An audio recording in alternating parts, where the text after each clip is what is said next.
What's going on, YouTube? It's your boy Hebrew.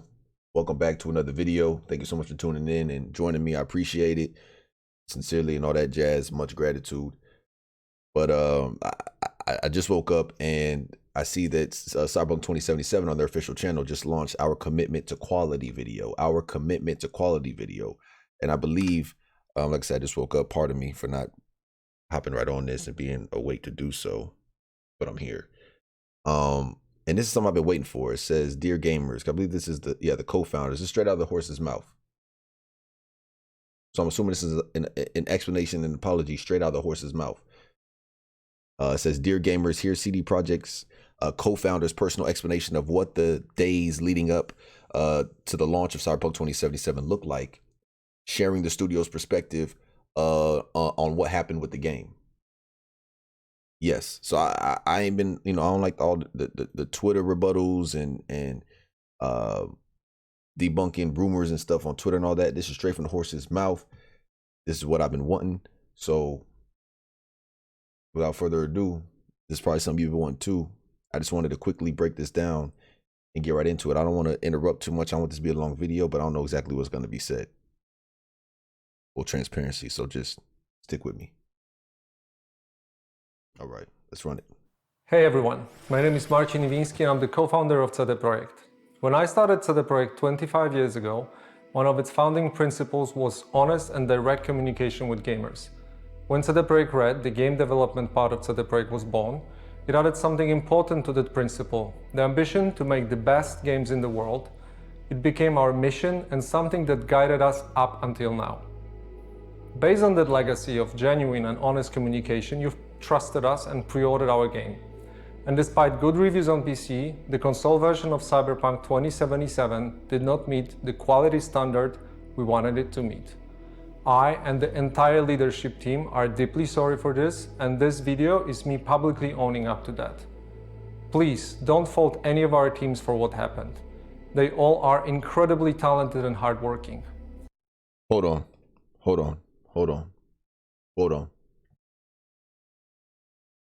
This is exactly, this is what I was talking about with CD Projekt Red. Different than any other company out there. I don't want, fight me. It's different, man. I was just rapping with someone earlier. It's different, man. The intentions are different. Dude says, look, we apologize on our behalf and do not blame the developers for their creative process, and they had nothing to do with, like, don't be dismissive of their creative process. It had nothing to do with the suit's decision up here, which shouldn't have happened anyways because we went back on our morals and principles. Why you think CYBERPUNK 2077 was so anticipated? Think about that, man. Think about that. Because of the reputation that they have, right? They're the chosen ones, right? They're the last of the, last of the Mohegans. Like, it was such high anticipation and expectation because of how reputable they are. And the quality of content they put out, never overpricing, right? Never price gouging, never, not taking advantage of you and your money and actually giving you quality over quantity.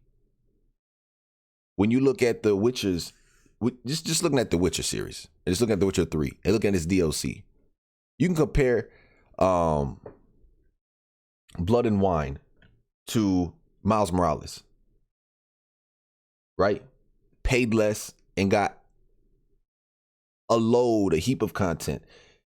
They stick to giving you quality and staying honest. Pre-CYBERPUNK 2077, and that's why we were excited for it. They had morals and principles, and they stuck to them. They stood on all 10, and I respected that as a man, and I respected CD Projekt Red for doing that.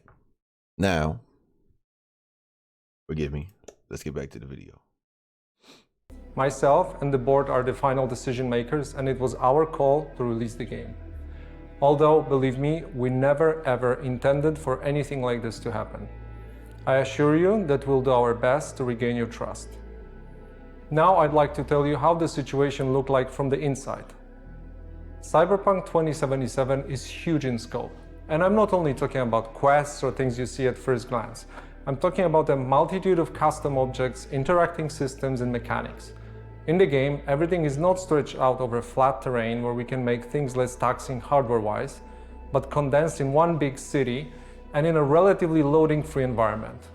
On its own, this is a challenge, but we made it even more difficult for ourselves by wanting to make the game look epic on PCs and then adjusting it to consoles, especially old gens.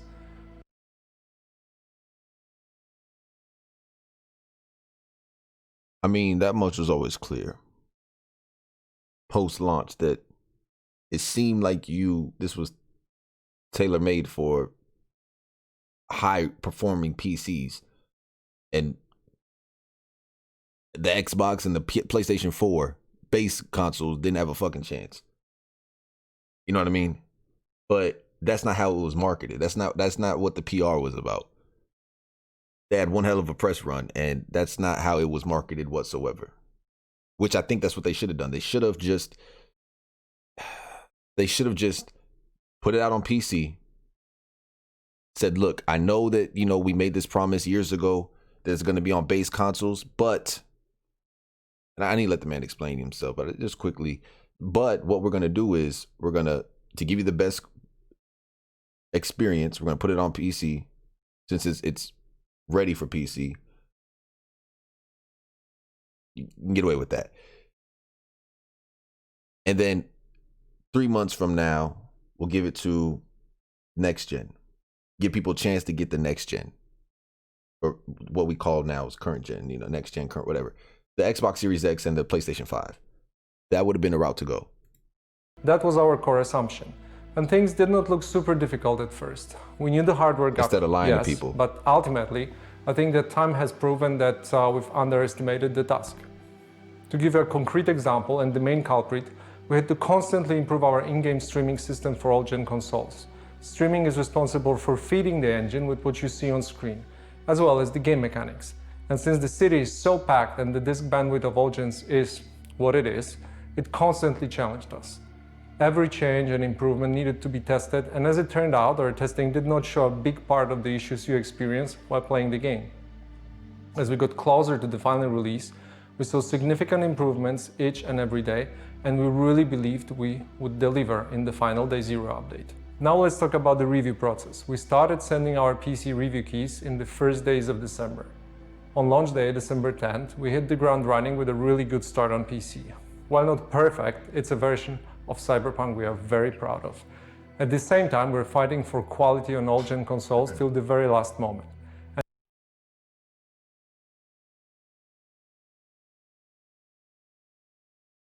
All-gen consoles till the very last moment. And every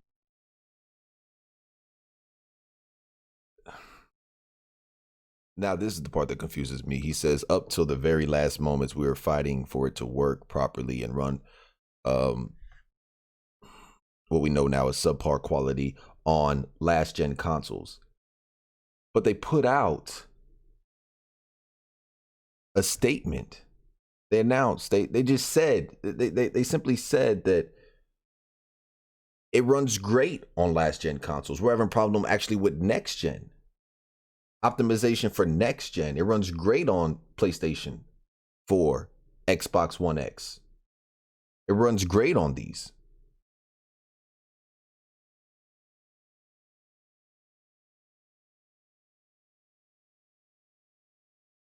So I know I sound kind of like a hypocrite, but you just said they're honest. That's what I'm saying. Pre-Cyberpunk 2077. That's what I'm, whenever I'm referring to them being honest and them and their reputation and them being reputable, it's pre-Cyberpunk 2077. Whatever the clusterfuck happened that caused them to release the game unfinished and do some sneaky shit. The suits that did, like I said, it's not the developers are down here. The suits, as it got higher up, I mean, that's, again, but the intentions seem pure in contrast to Bethesda and EA, which will give you a game, loot boxes, take your money, and you don't even like the game, and say, fuck it, hey, we got your money now. We're no longer supporting this game. we're moving on to the next one, and it's just a cash grab. See, like it's different with them. Like these motherfuckers was made different, bro. Like you probably think I'm giving them too much credit, but nah. Like I know what beast this game is, and they're actually saying we're gonna support it. We're gonna right our wrongs as they should. I'm not saying they're doing something spectacular, but at the same time, look in the era that we live in, motherfucking developers don't do this, man. Gaming companies don't do this, man. They throw you to the wolves. They take all your money. They suck you dry, and hey, sayonara. They're doing the opposite. Respect that. Where they should be respected at. Every extra day of us working on the day 0 update brought visible improvement. This is why we started sending console review keys on the 8th of December, which was later than we originally planned. This all happened while working from home with all the challenges resulting from the COVID-related restrictions. A lot of the dynamics we normally take for granted got lost over video calls or email, and we took that hit too. Now I'd like to tell you about our plans for the future and present a path for CYBERPUNK 2077 on consoles and PC. We have already released 3 hotfixes improving the game, but that's just the beginning. Our ultimate goal is to fix the bugs and crashes gamers are experiencing across platforms. Please expect bigger and smaller patches on a regular basis. The first update will be dropping within 10 days, and it will be followed by another, more significant one in the following weeks. We will, of course, continue to work on the game in future updates and improvements beyond that. Our big plans for supporting CYBERPUNK in the long term did not change.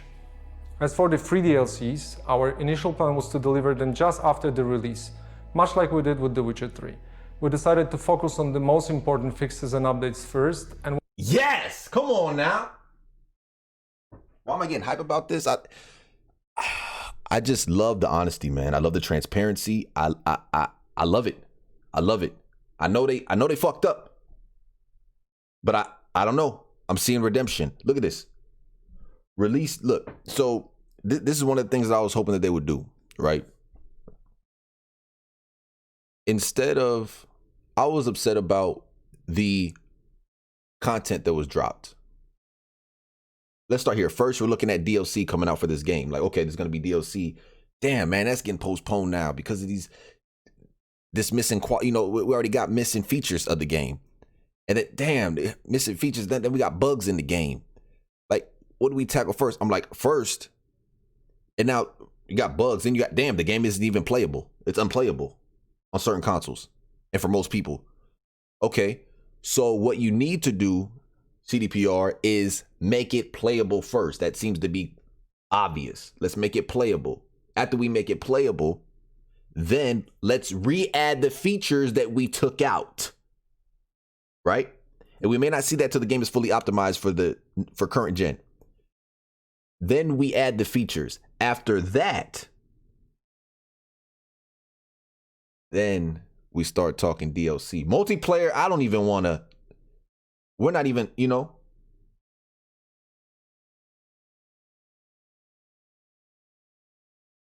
This right here, this Cyberpunk 2077 updates roadmap.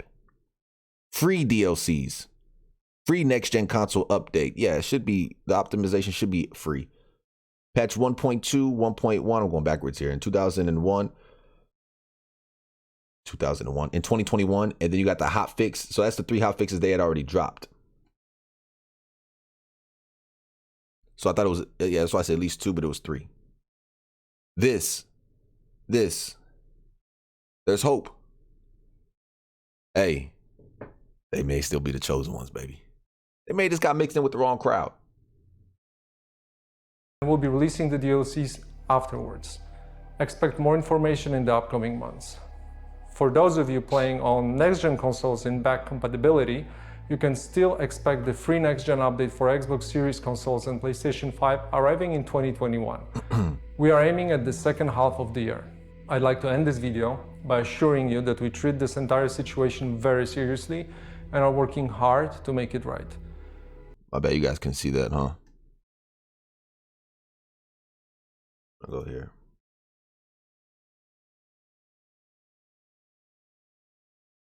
So right here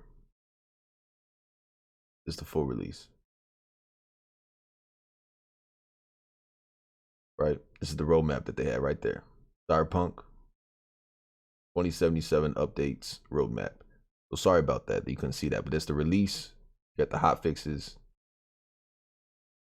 right? You got all the way to 2022.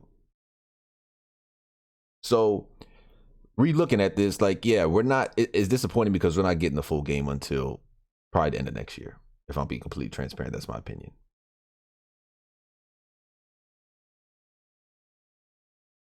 You know, they said they give information in the coming months, okay, or weeks, whatever they said, whatever he said.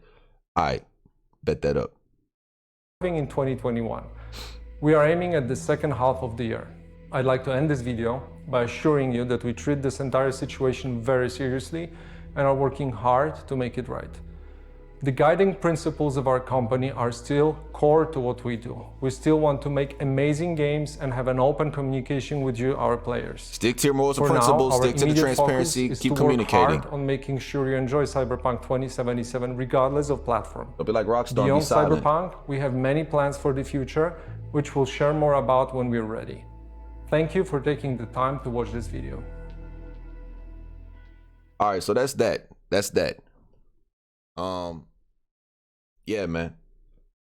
Like I said, I think that this is going to be a hell of a game. And I think once all is finally finished and complete, all will be forgiven. But you can't take, you can't give back that initial release feeling and playing on launch day and having that. This should have been a totally different experience. But I understand how ambitious this game is. Not Last of Us 2 ambitious. Stop it. I'm talking about this game is truly an ambitious game. CD Projekt Red, let's get it there, baby. Hey, thank you for watching. I appreciate it. I don't want to make this too long. It's already 17 minutes. Gosh, dang, man, I can't help it, can I? Thank you guys for tuning in. I appreciate every single one of you. Again, much gratitude. Peace and blessings. I'll holler at y'all soon, man.